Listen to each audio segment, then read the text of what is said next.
Welcome. This is Brian Wood, Medical Director for the Mountain West AETC Project Echo Telehealth Program.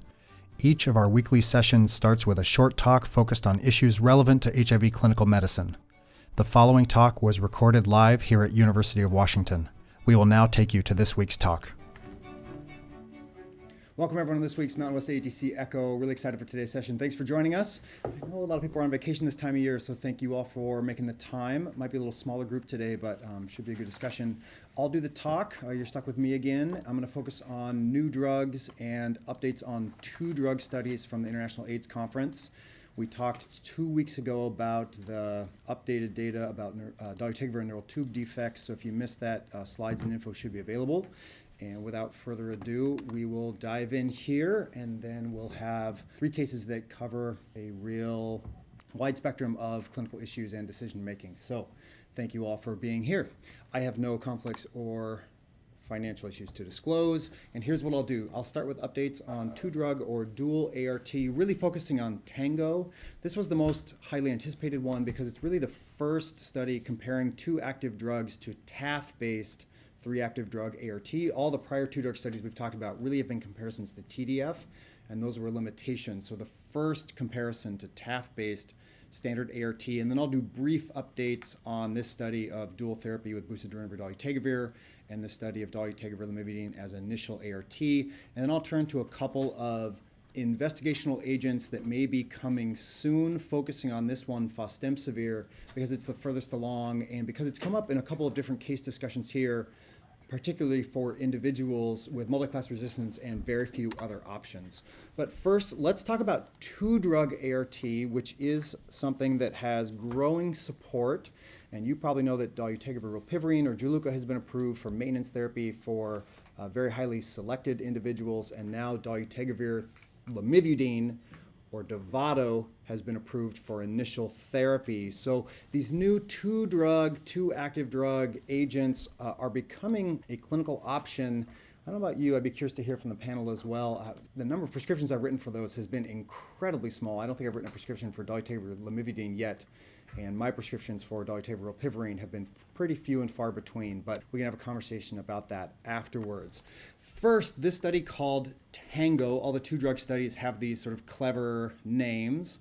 So this is a switch or maintenance study to 2 drugs for those who've been suppressed, who have had good adherence. So this is not a treatment-naive study. This is maintenance for people who have proven they have long-term suppressed HIV.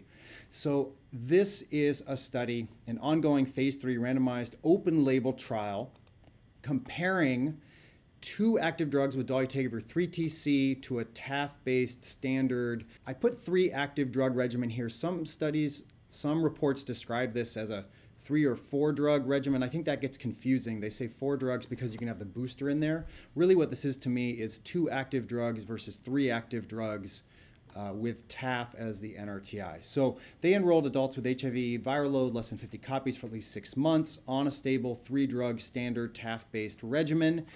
Individuals were allowed to have a history of TDF use, but they had to have switched to TAF at least 3 months before screening for the trial. They could not have hepatitis B. I think that's a really important exclusion criteria for most 2-drug regimens, which would not be adequate treatment for hepatitis B. They could not have, quote unquote, a need for hepatitis C treatment, and they could not have prior virologic failure or documented NRTI or integrase inhibitor resistance. They were randomized 1-to-1, again, to either 2-drug maintenance therapy with active dolutegravir and lamivudine, or to continue their standard 3 active drug TAF-based regimen.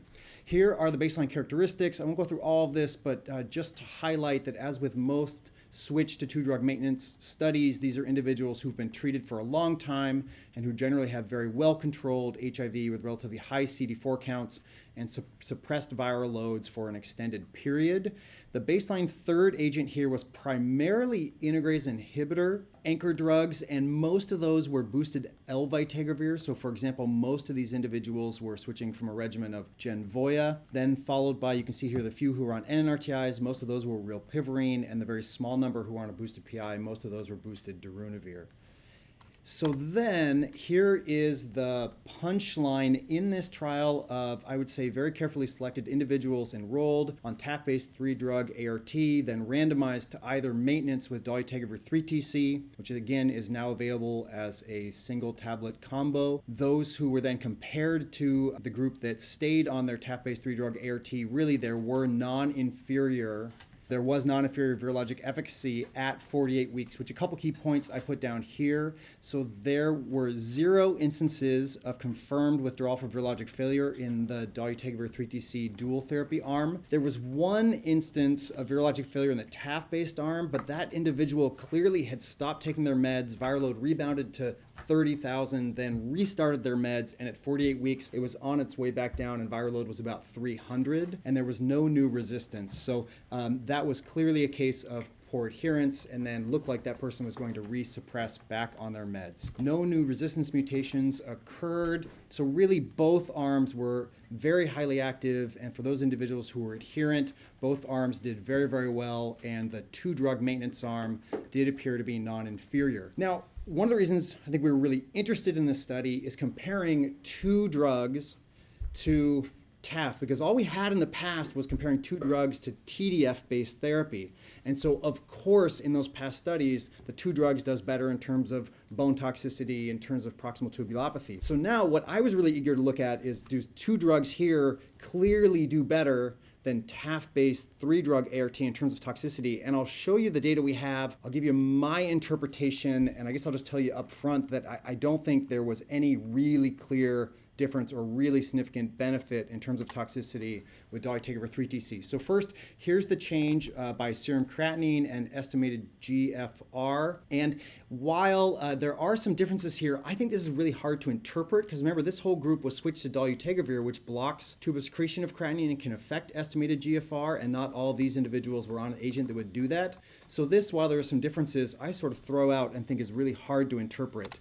Here, I think, is what's most important, which is the markers of proximal tubulopathy, and the key message here is none of these were statistically different.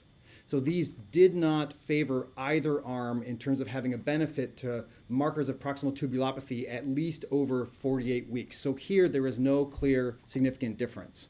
Now the bone markers you can see here, so these are markers of bone turnover, and so you really want these levels to be low. And this is differences in the adjusted mean change for baseline. These changes are pretty small. I've given an asterisk here to those that were statistically different. So there were some differences here, but for example, this marker favored dolutegravir 3TC, this marker really favored TAF, and overall these are such small differences and small numbers that my interpretation of this is really there again was no clear winner in terms of bone turnover between the 2-drug arm and the TAF-based 3-drug arm, at least in 48 weeks. I would love to see longer term data. So while I was really eager to see the difference, the first ever comparison between 2 drugs and TAF-based 3-drug ART, and clearly they are virologically similar for this highly, highly select group of individuals who had long-term suppressed viral loads, good adherence, no hepatitis B. I personally did not take away any clear benefit in terms of long-term toxicity. So what the investigators reported in just about every summary of this study that I saw is that these data support the use of dolutegravir 3TC as a new robust switch option without increased risk of virologic failure, I would say in the right individuals, and with reduced ART exposure. So that language I paused on, like, what does that mean? How big a benefit is that reduced ART exposure? I don't think they proved that 2 drugs is better than TAF in terms of, at least in 48 weeks, the bone markers and the kidney markers. So what does reduced ART exposure mean? How big a benefit is that? And I'll just leave that for you to ponder, and I'll ask colleagues here if they want to comment on that. So dolutegravir lamivudine is a valid maintenance strategy for those with no prior failure and no resistance who are suppressed for at least 6 months. And importantly, if they do not have hepatitis B, and yes, it does reduce ART exposure, but I think we need longer term data to know the true benefits. Quickly, the other 2 active drug ART studies that we saw at IAS. So first, Dualis. So these were individuals on a stable standard 3-drug regimen with boosted darunavir, including 2 NRTIs. All were suppressed, again, for at least 6 months without hepatitis B, and then were randomized to either continue that 3-drug regimen with boosted darunavir or switch to boosted darunavir dolutegravir as 2-drug maintenance. as a 2-drug maintenance strategy, that makes a lot of sense to me because it's 2 very potent drugs with high barrier to resistance. And the punchline is they did very well, and the virologic efficacy, not surprisingly, was non-inferior. And we've had some cases here in ECHO where we ended up recommending this 2-drug strategy, and so I wanted to make sure everybody knew that there was data for that as a maintenance option. And then we saw an update from the Gemini study, a study of 2-drug dolutegravir lamivudine as initial therapy. So dolutegravir lamivudine as a first regimen for treatment-naive individuals compared to dolutegravir plus TDF FTC, the older tenofovir. The update in terms of virologic efficacy is they are non-inferior at 96 weeks. Not surprisingly, the changes in renal and bone biomarkers in this study did favor dolutegravir 3TC, but I think that's as expected because here the comparison is to TDF. And importantly, no virologic failure with resistance in the 2-drug arm has occurred to date. There was an abstract just looking at viral blips to see if they were any different between 2 drugs and the 3-drug arm, and overall there was no difference in viral blips except in the participants who started with a baseline viral load above 100,000. If they got dolutegravir lamivudine 2-drug therapy right up front, they did have a greater frequency of blips than the group who got 3 drugs up front. What that means, no one knows. It did not lead to higher rates of failure or resistance, but they did have more blips. So for me, I think I'd have to be pretty hard pressed to reach for dolutegravir lamivudine 2-drug therapy right out of the gate for a treatment-naive person, especially if they had a high viral load. Switching then to new agents that are coming, and I'm going to start by talking about Fostemsavir, the attachment inhibitor. And one of the reasons I want to focus on that is because it's come up here at ECHO a couple of times for those cases where individuals just are really running out of options and have resistance to every class. And I want to thank David for one of his many just really impressive diagrams about the HIV Lifecycle, and this is available on the National Curriculum site. And on the curriculum site, under modules and antiretroviral initial therapy, there's an amazing video and graphic of HIV entry and the HIV Lifecycle, and I really encourage you to take a look at that. But just for basic review, please just keep in mind that this is the HIV virus and the little lollipops that stick out of the HIV virus with GP41 and GP120. Remember, the initial step tends to be binding here of GP120 to the CD4 receptor before a conformational change that involves GP41 interacting with the co-receptor and fusing with the membrane. For those lab virologists, forgive me for the general description. So what Fostemsavir does is it blocks this initial attachment, this GP120 to the CD4 receptor. So this is a unique mechanism. It does not rely on co-receptor activity, and it should not be affected if somebody already has resistance to any existing HIV drugs, including entry inhibitors. So remember the other entry inhibitors, for example, Maraviroc, which blocks the co-receptor CCR5 here, or let's see, Enfuvirtide, which blocks GP41 fusion, or Ibilizumab, which is a post-attachment inhibitor, which blocks this interaction after attachment. So Fostemsavir has a different mechanism for blocking entry than all of those agents. And I think that it could be very advantageous for individuals who have run out of ARV options because it is an oral, twice-daily drug. As I'll show you, it's pretty well tolerated.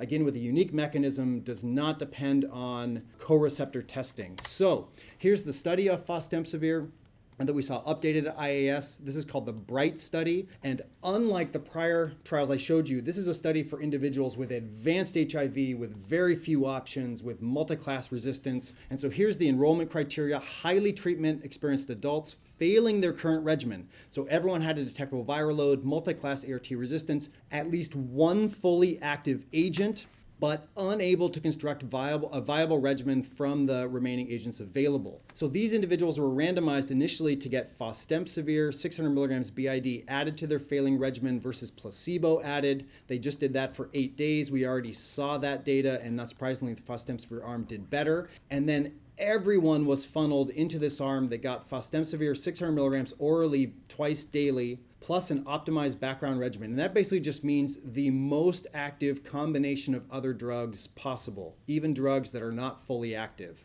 Now, importantly, they also had a smaller cohort that had 0 remaining active agents. So these individuals, this other cohort, and I'm mentioning this because I'm going to show you some data for this cohort, had no active agents available, and they were simply given Fostemsavir plus an optimized background regimen. Again, the most active background regimen that could be crafted. Here is the baseline characteristics, and unlike the prior studies, these individuals all had detectable viral loads. About a third had a viral load above 100,000. The median CD4 count was quite low. So these, again, are those rare individuals in your clinic who have no options left. You can see here the number who had 2 fully active agents in their optimized background regimen, 1 or 0. And for example, in that non-randomized cohort, 0 had a fully active agent in their optimized background regimen. So they really were primarily just getting the Fostemsavir. And then here is the overall data. We're not comparing 2 arms to each other. This is simply individuals who have no treatment options.